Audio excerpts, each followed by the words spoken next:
Hello guys, another day, another video. Pakita natin yung mga appliances natin right now. So yan, may aircon 1 HP. Lower natin yung temperature. Lower natin 20. Okay, buhayin na rin natin to. Then another fan.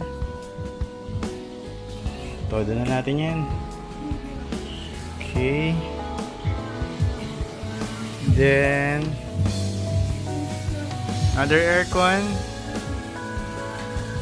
1.5 HP. Electric fan.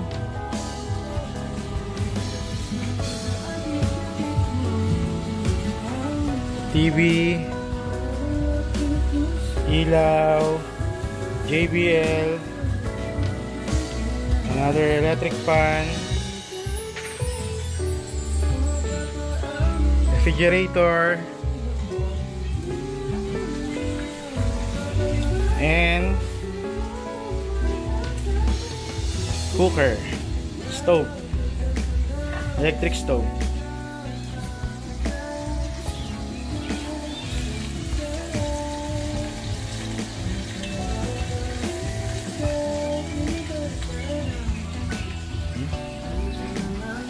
Mga lights,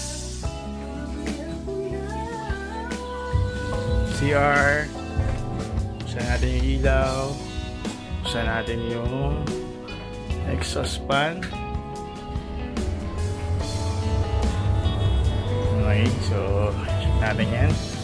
Tayo sa labas, check natin yung freezer.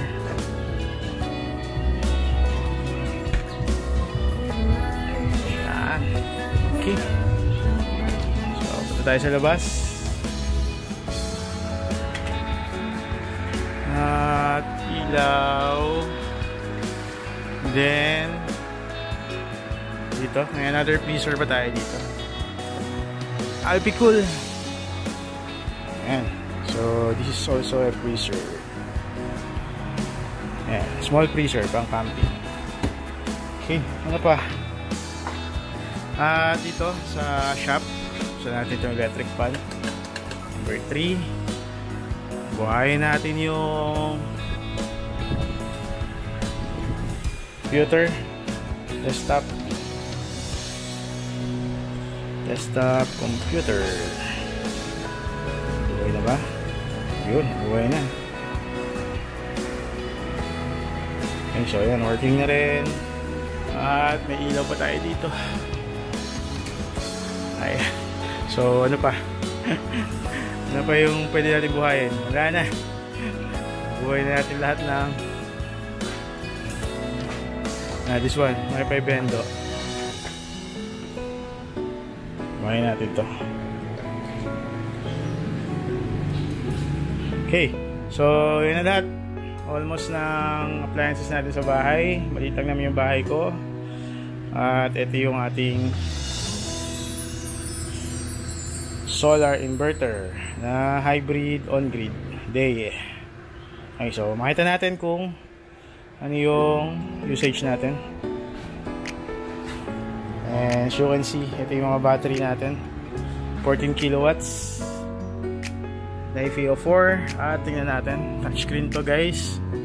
At kung mapansin nyo, maganda yung harvest today. Sobrang maaraw. Ayan, tirik yung araw. Ang ganda. Walang clouds. At tingnan nyo to guys, may production tayo na 4.77 kilowatts. And as you can see, yung home use natin is nasa 4 kilowatts na. Sabay-sabay na yung mga equipment natin. And then yung battery natin as of 12 o'clock, 12 noon, almost full charge na siya, 90% na. Ayan, so pwede natin gamitin lahat ng appliances natin sa bahay. Ayan. Kasi ang ganda ng araw at napupuno na yung battery. 4 kilowatts guys, ganyan kalakas. Pero as you can see, walang kinukuha kay Meralco. Ayan, 0. Okay, ayan, 0 watts. So ganyan katipid kapag may solar. Solar natin is 12 pieces na 585 watts. Okay, yan, ganyan kaganda. At yun nga lang, nung last time, almost 2 weeks umulan. So nagkaroon tayo ng 125 kilowatts, no? Pero before umulan, nasa 5 kilowatts lang yan. So okay lang, malaki pa rin yung natipid natin. Ayan po, so para sa mga gustong mag-quotation, PM lang po kayo, AAM Solar, or direct po sa akin.